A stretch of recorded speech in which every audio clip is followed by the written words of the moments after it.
오늘은 선화목자병원 이창호 병원장님께 무혈성 괴사에 대해서 질문 드릴 것이 많습니다. 무혈성 괴사는 비교적 젊은 분들이 잘 걸리고 특히 남성분들이 잘 걸리는 질환으로 알고 있습니다. 또 초기에 알아차리지 못하면 치료가 안 되고 결국 인공관절 수술을 받을 수밖에 없는 질환으로도 유명한데요. 오늘은 이창호 병원장님께 무혈성 괴사가 어떤 질병인지 그리고 무엇이 원인이 되어서 생기는지 알아보도록 하겠습니다. 먼저 첫 번째 질문을 드려보겠습니다. 원장님, 무혈성 괴사란 어떤 질병인가요? 무혈성 괴사란 말 그대로 뼈에 피가 통하지 않아서 괴사가 되었다는 뜻입니다. 우리 몸에는 단 몇 분이라도 피가 통하지 않으면 죽을 수밖에 없는 조직들이 많이 있는데요. 그러나 비교적 장시간 견딜 수 있는 조직 중에 하나가 뼈라고 할 수 있습니다. 이 뼈도 혈액 공급이 되지 않으면 서서히 죽어가게 됩니다. 우리 몸에는 긴 뼈들이 있는데요. 이 뼈들을 장관골이라고 합니다. 이 장관골의 끝에는 뼈 속에서 혈액 공급이 이루어지기도 하고 또 뼈 속에서 끝에서 특수한 구멍을 통해서 혈액 공급이 되기도 합니다. 나이가 들어가면서 이 뼈 끝에서 직접 공급되는 혈액 공급이 단절되는 경우가 생기게 되고요. 뼈 속에서 혈액을 공급하는 혈관만 남게 되는데 이 혈관이 점점 막혀서 피가 안 통하게 되는 경우 뼈는 서서히 죽어가게 됩니다. 대개는 그 대퇴골 시작 부위인 고관절에 위치한 그 대퇴골두에 제일 많이 발생을 하지만 이 외에도 대퇴골 끝부분인 무릎 근처, 내과, 외과 근처에서도 발생하고요.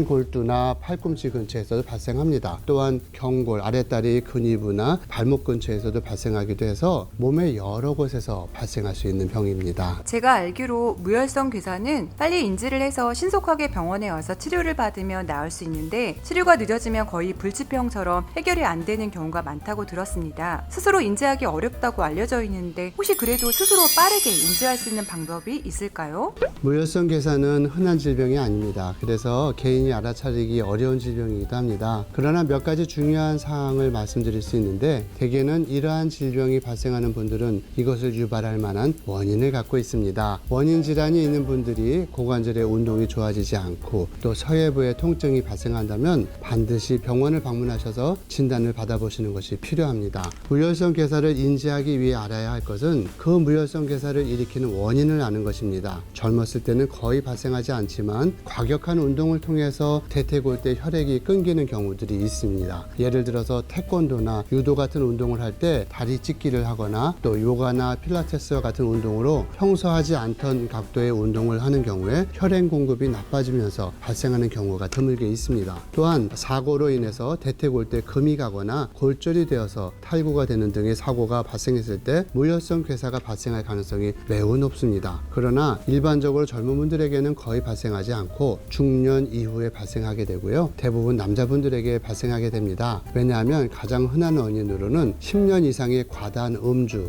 이것이 원인이고요. 현재 제일 많이 생기는 원인으로는 스테로이드를 과량 장기간 사용하는 것입니다. 제가 존스 홉킨스 무혈성 괴사 센터에 근무하고 있을 때는 대부분 스테로이드가 원인이 되어서 발생한 환자분들이 많았습니다.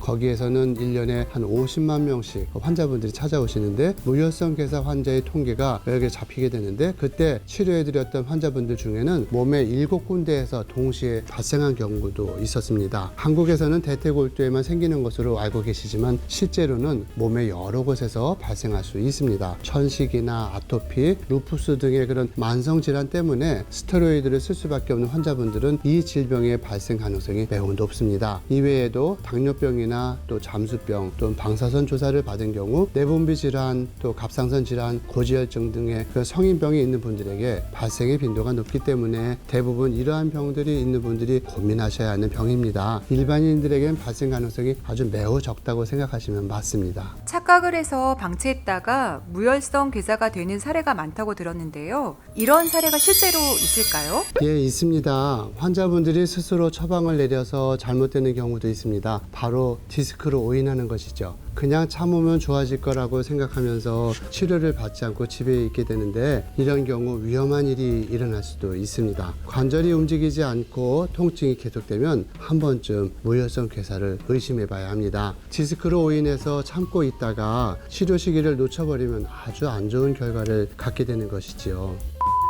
네, 감사합니다, 원장님. 오늘은 무혈성 괴사에 대한 첫 번째 시간으로 간단하게 무혈성 괴사가 어떤 질병이고 원인이 무엇인지 들을 수 있었습니다. 다음번에는 무혈성 괴사에 대해서 조금 더 깊은 질문을 나누도록 하겠습니다. 오늘 이야기가 여러분에게 도움이 되셨다면 구독과 좋아요, 알림 설정을 부탁드리겠습니다. 감사합니다. 감사합니다.